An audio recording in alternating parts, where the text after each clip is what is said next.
I-share ko lang po sa inyo mga boss kung paano natin i-connect ang ating satellite box sa bagong Smart TV, yung flat screen. Kasi marami ang nag-comment sa atin kung paano daw yun may connect na box, wala naman ganito, walang saksakan ito.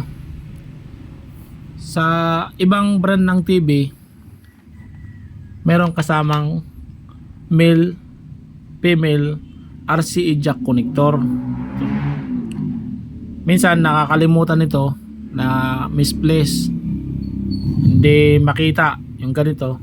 Ito po ay napaka-importante dahil ito ay para sa AV audio video connector, para magamit mo ang yung DVD player o kung ano mang box, lalo na yung signal SD box o kaya yung GSAT, yung ibang GSAT na walang HDMI connection.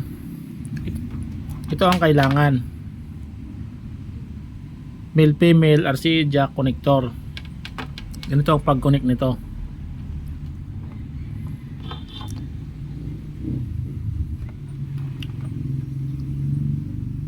Yan. At ito naman dito. Yan. Yung red at white, left and right, yan sa audio. Ito naman sa video. Ito ang i-connect mo sa likod ng TV. Mayroon ka doon mapapansin na parang lagayan ng headset, headphone, yung ganito rin nakalagay naman yun doon, EB. Doon mo ito i-connect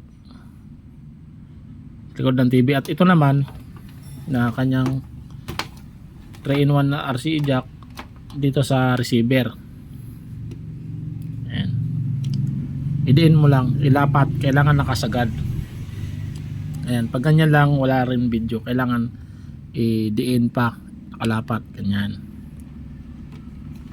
Kapag na-connect mo na ito doon sa likod ng TV, doon sa parang headset, headphone, yung may nakalagay na EB, kasi dalawa yun doon. Yung isa talaga nun para sa headset, headphone, yung isa yun ang sa EB audio video, yung may ganyan EB audio video, doon mo ito i-connect.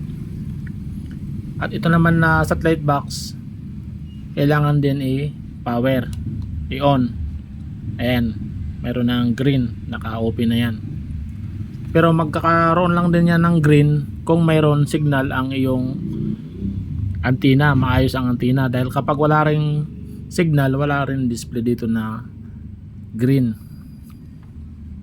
At kapag naka-red, ganyan, red ang kulay ng ilaw, ibig sabihin yan ay naka-off. Yan, open mo dito. Ayan, meron green. Kapag walang green, walang signal. Ganyan o, walang display. Ayan, wala siyang ilaw. Open mo naman, naka-red lang, naka-red.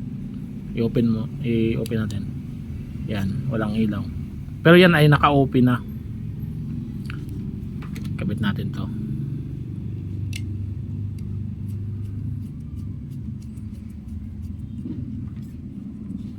Ayan. Minsan din bakit daw mayroon namang green pero no signal ang naka-display sa TV, katulad nito. Ganyan, no signal. Baka naman mga boss, dahil lang din doon sa RCA jack dito, baka nakahang ganyan, ay hindi nakalapat. Kailangan ilapat natin yan, ganyan, para magkaroon ng video. At isa pa, doon naman sa TV, kapag ganito RCA jack ang gamit mo, hindi HDMI, ipipress mo din doon sa remote ng TV yung input o kaya source. At minsan din sa ibang brand ng TV, walang input o kaya source, yung parang ano lang siya, parang arrow, makikita mo yun doon, yun ang ipipress mo. Makikita mo na sa display ng TV ang EB o kaya HDMI, HDMI 1, HDMI 2. Yan. Okay na. Ilan pa mga boss, maraming salamat sa panonood sa ating video.